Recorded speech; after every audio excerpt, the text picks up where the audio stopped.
The hearing will come to order, and good afternoon to everyone. I do apologize for starting late. We did have a series of hearings on the floor, which made it impossible for all of us to be here, so thank you for your patience.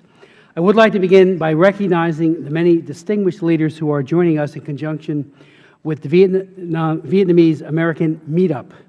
Many thanks to all of you for taking the time to come to Washington, to meet with your representatives here in Congress, and for joining us here for this hearing that will look at some of the many human rights abuses being committed by the Vietnamese government. This is the second hearing held by the Subcommittee on Human Rights in Vietnam this year. We will be taking a greater in-depth examination of some of the fundamental human rights violations that we discussed at our first hearing in April, particularly land confiscations in the context of religious and ethnic persecution.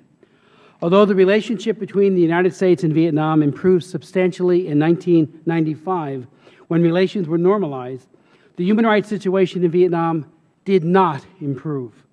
As the U.S. has upgraded Vietnam's trade status, the Vietnamese government has continued to violate a wide range of fundamental human rights.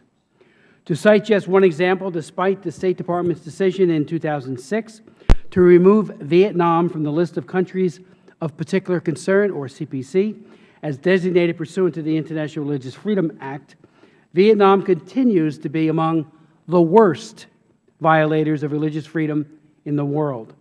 According to the United States Commission for International Religious Freedom's 2012 annual report, quote, "The government of Vietnam continues to control all religious communities, restrict and penalize independent religious practices severely, and represses individuals and groups viewed as challenging its authority." The Commission concludes that Vietnam should be designated a CPC country. It appears that the State Department decided to allow political considerations to trump the facts and the brutality of Vietnam's record of religious persecution. In the Department's latest International Religious Freedom Report that was released on May 20th, Vietnam once again was a glaring omission in the list of countries of particular concern. Compared to the disturbing clarity of the U.S. Commission on International Religious Freedom Report, or USIRF, the State Department's description of the state of religious freedom in Vietnam is a whitewash and an extreme disservice to the truth about the religious persecution that is prevalent in that country. I repeat my past appeals to the administration to follow the letter as well as the spirit of the International Religious Freedom Act and hold Vietnam to account as a country of particular concern. I met courageous religious leaders during my last trip to Vietnam who were struggling for fundamental human rights in their country. Unfortunately, many of them, including Father Lee and the Most Venerable Thich Quang Do, remain wrongly detained today. There are disturbing reports that Father Lee is suffering poor health. Leaders of religious organizations are not only ones victimized by the Vietnamese government on account of their faith, individuals in small communities are also targeted by the regime. Witnesses and experts at our past hearings have recounted the brutality suffered in 2010 by Con Dao parishioners at the hands of police in the course of a funeral procession. This persecution continues to this day in response to the villagers' opposition to the illegal and unjust confiscation of their land. Today's hearing will take a closer examination of ethnic and religious persecution in Vietnam, particularly through the government's practice of confiscating land.